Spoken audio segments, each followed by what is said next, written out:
हरियाणा के फरीदाबाद से एक बड़ी खबर सामने आई है। 23 अगस्त को कथित तौर पर जो गौरक्षक हैं उनके द्वारा एक बड़ा कांड हो गया है, एक भारी मिस्टेक।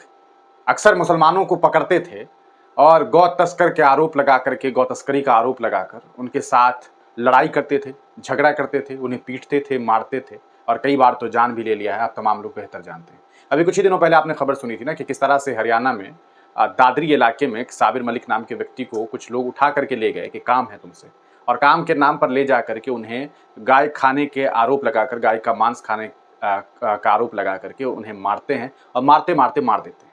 असीरुद्दीन नाम के व्यक्ति को भी खूब मारते हैं। वो बंदा जो है अस्पताल में एडमिट है। और अब एक बड़ी खबर सामने आई है।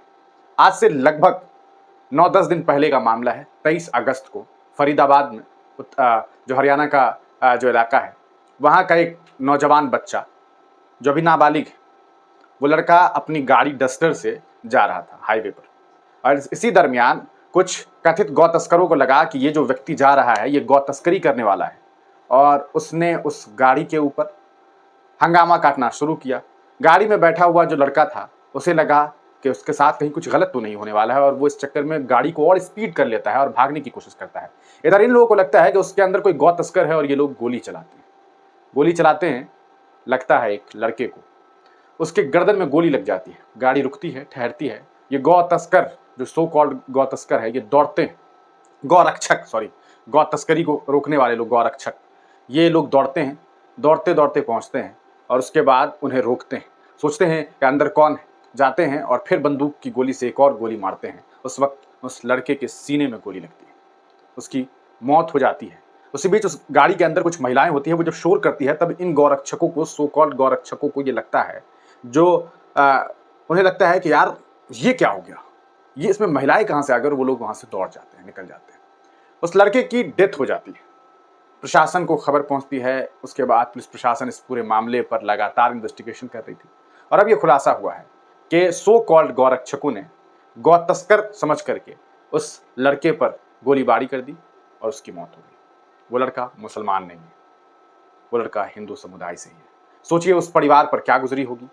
मैं उस परिवार की दर्द और पीड़ा को समझ सकता हूँ, क्योंकि मैंने उन तमाम लोगों के दर्द और पीड़ा को देखे हैं, चाहे वो अखलाक हो, चाहे पहलू खान हो, चाहे साबिर मलिक हो, या और कई सारे नाम हैं। उन तमाम लोगों के परिजनों के चेहरे के दर्द को देखा है, तो मैं समझ सकता हूँ कि कितना दर्द और कितना पीड़ा उस परिवार को हो रहा होगा, जिसके बच्चे को इन सो कॉल्ड गौरक्षकों ने जो है मार दिया।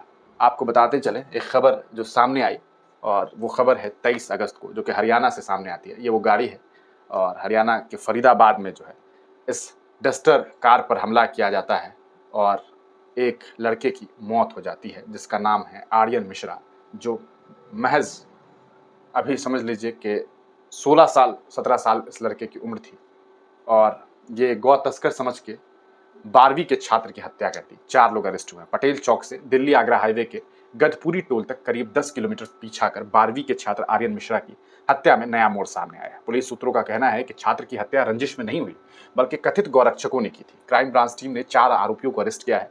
इनकी पहचान अनिल कौशिक, वरुण, कृष्ण और आदेश के तौर पर हुई। ये कथित गौरक्षक हैं। क्राइम ब्रांच के अधिकारी ने बताया कि अनिल कौशिक अपनी संस्था चलाता है, संस्था है उसकी गौरक्षक टाइप। 23 अगस्त की रात वह वरुण, कृष्ण और आदेश के साथ तस्करों को ढूंढने निकला था। आर्यन मिश्रा की कार दिखी तो लगा कि उसमें गौ तस्कर है। रुकने का इशारा करने पर युवकों ने स्पीड जो है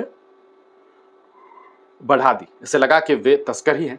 इस पर वे कार पर गोली चलाने लगे। इस दौरान एक गोली आर्यन की गर्दन में लग गई। कार रुकने पर आरोपी पास पहुंचे और आर्यन को सीने में एक और गोली मार दी। उसके बाद वो लोग वहां से भाग गए और इसमें आर्यन की मौत हो गई। अब आप सोच करके देखिए कि ये मामला तो इसलिए लाइमलाइट में आ गया क्योंकि यहाँ पर आर्यन कोई अमानुल्लाह नहीं है, कोई अरशद नहीं है, कोई अजीम नहीं है। आर्यन के साथ कितना बुरा हुआ है।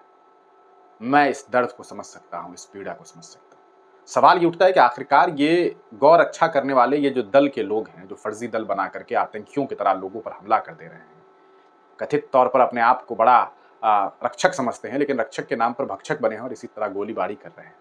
आखिरकार इन पर कब कार्रवाई होगी? आप तमाम लोग इस पूरे प्रकरण पर क्या कुछ सोचते हैं? अपनी राय कमेंट सेक्शन में जरूर दीजिए।